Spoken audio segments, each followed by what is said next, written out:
Minsan ang buhay ng tao parang panahon. Sa isang araw umiikot po yung panahon,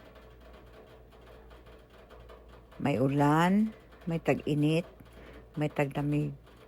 Parang buhay ng tao. Minsan nasa baba ka, lahat tayo magkakaroon ng problema, nagigipit, pero lumalaban tayo para mabuhay at magiging masaya ang ating pamilya. Minsan hindi mo maiwasan na masaktan, pero aral din at may natutunan ka sa buhay. Parang gulong ng buhay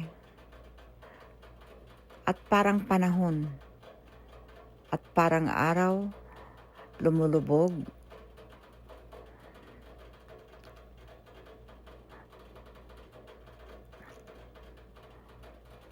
at dumidilim. Ganyan po ang buhay ng tao. Kaya minsan, hindi natin maiwasang